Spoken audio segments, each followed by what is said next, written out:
Welcome, Bray. Jumpa lagi bersama saya Adam Tafian. Di kesempatan kali ini saya nggak mau bercanda-bercandaan ya, Bray. Nggak mau yang heboh seperti biasanya. Karena di kesempatan kali ini kita akan membahas sesuatu yang serius ini, Bray. Tentang penyakit atau suatu wabah yang melanda seluruh dunia. Kelas internasional ini, Bre. Termasuk Indonesia juga kena dampak dari wabah ini. Seperti yang kita semua tahu, yaitu corona. Corona, bukan corona. By the way, mukanya biasa aja dah. Nggak usah ngeselin gitu. Mukanya biasa aja, weh.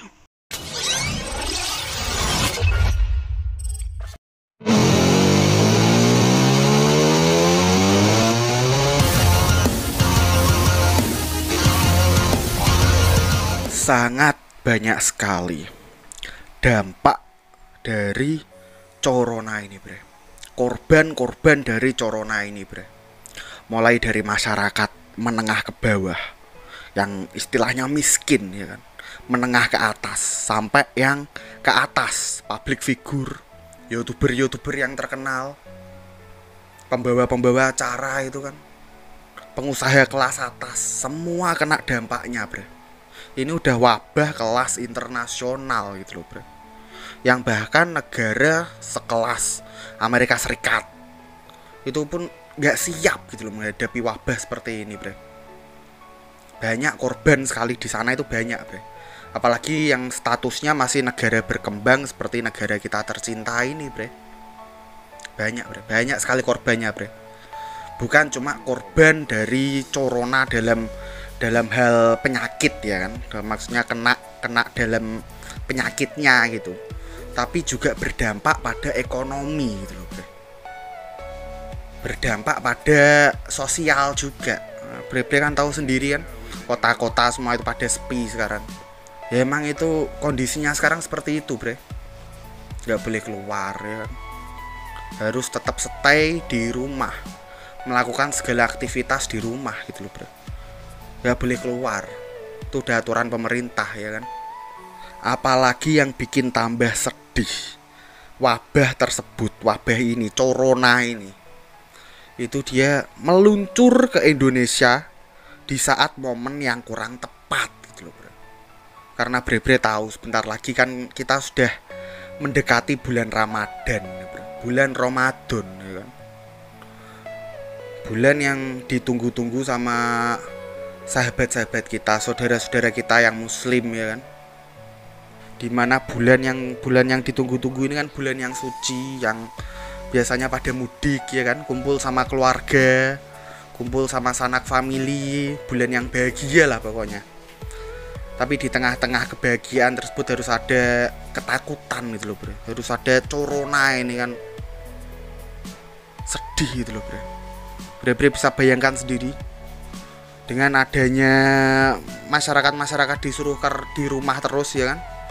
Bre bayangkan yang penjual-penjual pinggir jalan, pedagang kaki lima, orang-orang yang hanya punya rezeki, mengais rezeki dari jualan itu, Bre. Sekarang sepi loh, Bre. Gak ada yang apa itu, yang pembelinya, konsumennya tuh udah di rumah semua, Bre. Warung-warung kopi pinggir jalan, bukan Starbucks ya. Kalau Starbucks mah dia emang udah gede, ya kan. Warung kopi pinggir jalan itu loh, Bre. Anak-anak nongkrong sekarang sudah pada diimbau, nggak dibolehin sama pemerintah, ya kan, buat nongkrong. Ya emang demi keselamatan, Bre. Mau gimana lagi gitu loh. Tapi di sisi lain, ya kan, di sisi lain mereka yang bekerja, menghasil apa itu istilahnya, mencari nafkah hanya dari berjualan di pinggir jalan ini, Bre, bisa mati loh, Bre. Mati kelaparan ini. Nggak ada pemasukan sama sekali, ya kan. Dia cuma punya penghasilan ya dari jualan itu, Bre. Jualan kopi, jualan makanan di emperan-emperan, angkringan itu, Bre. Ya kalau ini nggak ada konsumennya, mereka mau makan dari mana gitu loh, Bre. Mau menghidupi keluarganya gimana gitu loh, Bre. Kasihan bre, apalagi sekarang bentar lagi kan Ramadan itu kan bre, momen-momen dimana banyak pedagang pinggir jalan ya kan, buat apa itu ngabuburit, mau apa itu buka puasa gitu kan, mereka pada jualan-jualan gitu ya. Kalau corona ini nggak hilang sebelum Ramadan, momen-momen itu nggak ada loh bre, nggak bisa mengais rezeki dari ya yang jualan-jualan itu bre, kasihan bre. Beda dengan yang kayak public figure, youtuber gitu bre ya, dia walaupun di rumah ya kan, dia tetap menghasilkan bre, paling enggak itu dia tetap dapat uang gitu loh bre.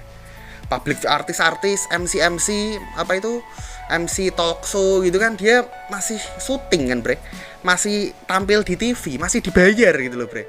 Walaupun ya banyak kerugian sih, banyak bisnisnya yang terhenti ya kan, ada yang gagal konser, ada yang tempat gamenya ditutup, tapi dia kan masih dapat pegangan uang gitu loh bre, walaupun rugi, emang rugi besar bre, tapi masih dapat pegangan uang. Bayangkan orang yang hanya mengais rezeki, hanya menghasilkan dari berjualan pinggir jalan gitu bre, terus ini mau makan gimana gitu loh bre, menghidupi keluarganya gimana gitu loh bre.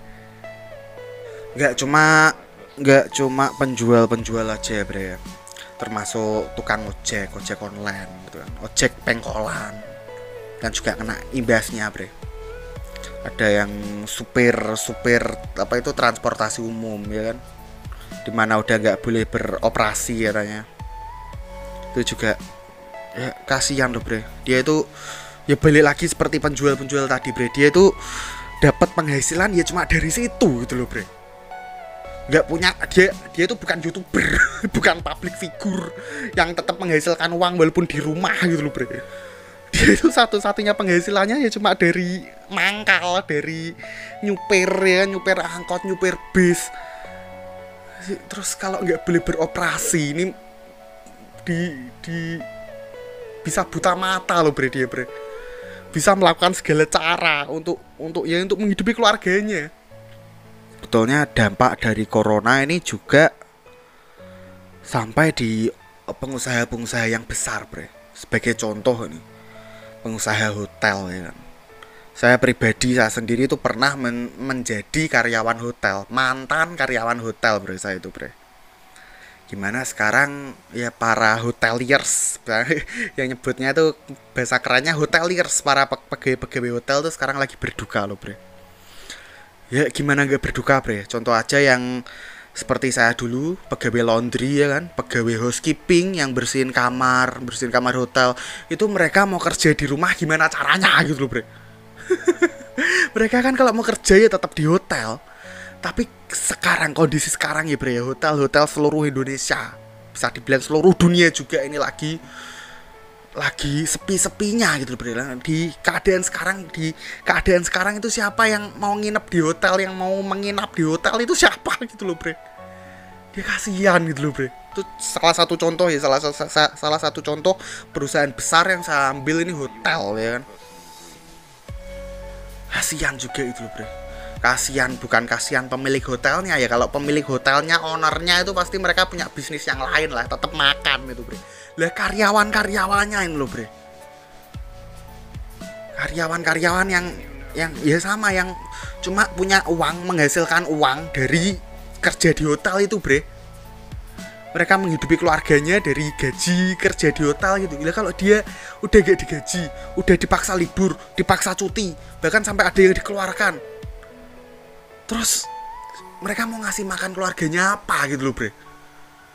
Enggak cuma perusahaan hotel ya, banyak perusahaan hiburan gitu bre. Maksudnya hiburan apa itu kayak Dufan dan lain apa itu ya, tempat berlibur itu kan, mereka karyawannya pasti mengalami pengurangan kan bre, mengalami PHK ya kan, pemutusan hubungan kerja ya karena kondisi seperti ini gitu loh bre.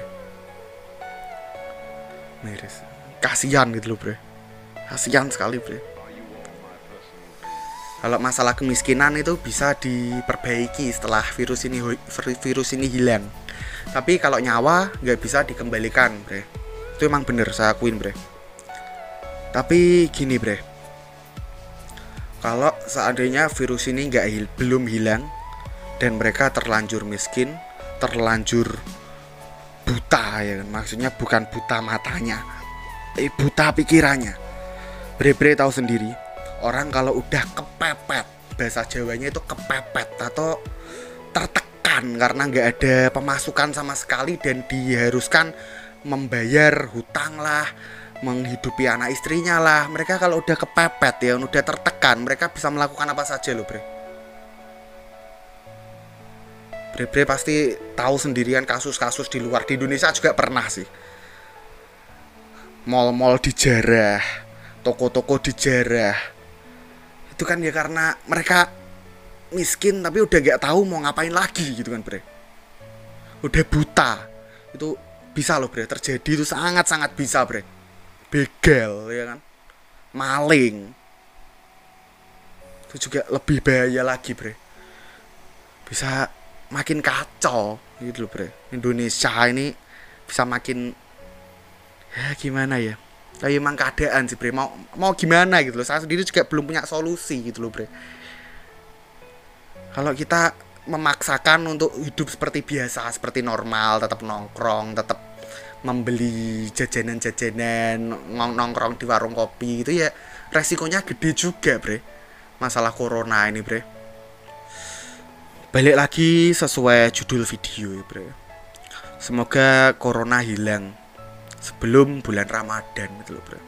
Bulan yang penuh berkah, yang penuh kasih sayang ya kan, yang penuh kebahagiaan lah pokoknya, yang ditunggu-tunggu sama saudara-saudara kita yang muslim ya kan. Semoga cepat hilang virus corona ini bre, cepat menjauh. Apalagi setelah Ramadan itu kan ada Idul Fitri, itu kan juga momen-momen dimana kita berkumpul sama keluarga itu loh bre, dimana kita pulang kampung ya kan, ketemu bapak ibu lagi, ketemu saudara-saudara kita yang jauh-jauh ya. Corona harus hilang bre, harus hilang sebelum Ramadan ini, harus hilang bre. Jangan sampai momen Ramadan tahun 2020 ini terganggu sama corona ini bre. Tapi sebetulnya gini bre, saya ngobrol dari awal sampai akhir, sampai ini bre, sampai saat ini, sebetulnya itu saya cuma pingin satu sih bre, satu aja permintaan saya gitu loh, kepada bre semua, kepada khususnya masyarakat Indonesia ini bre. Jangan panik bre, beneran. Itu yang berbahaya itu sebetulnya bukan coronanya bre. Ya corona ini berbahaya, asli berbahaya, tapi ada yang lebih berbahaya bre, yaitu kepanikan gitu loh bre. Rasa panik, rasa takut dari masyarakat ini yang bisa membutakan mata gitu bre. Seperti yang saya katakan tadi, masyarakat menengah ke bawah atau kasarnya masyarakat miskin, mereka kalau sampai buta mata itu bahaya sekali bre, asli bahaya bre. Kalau mereka udah kelaparan, udah gak tahu gimana caranya mau hidup, mau membiayai keluarga mereka, akhirnya ya segala cara mereka bisa mereka lakukan gitu loh bro. Intinya itu, jangan panik. Karena Bapak Jokowi sendiri selaku Presiden Indonesia ya, dia udah menghimbau bre, supaya jangan panik, jangan termakan berita hoax, tetap tenang, stay calm gitu loh bre. Jadi sebetulnya musuh terbesar kita saat ini adalah bukan virus itu sendiri, tapi rasa cemas, rasa panik, rasa ketakutan, dan berita-berita hoax serta rumor. Ya mungkin segini dulu ya bre ya, bacotan kita kali ini membahas tentang sesuatu yang lagi viral-viral ya, yaitu corona. Intinya ya saya sampaikan tadi bre, saya pesan cuma satu, jangan panik, tetap santuy tapi tetap waspada ya. Oke bre, jangan lupa buat like, comment, dan subscribe bre. And salam mata.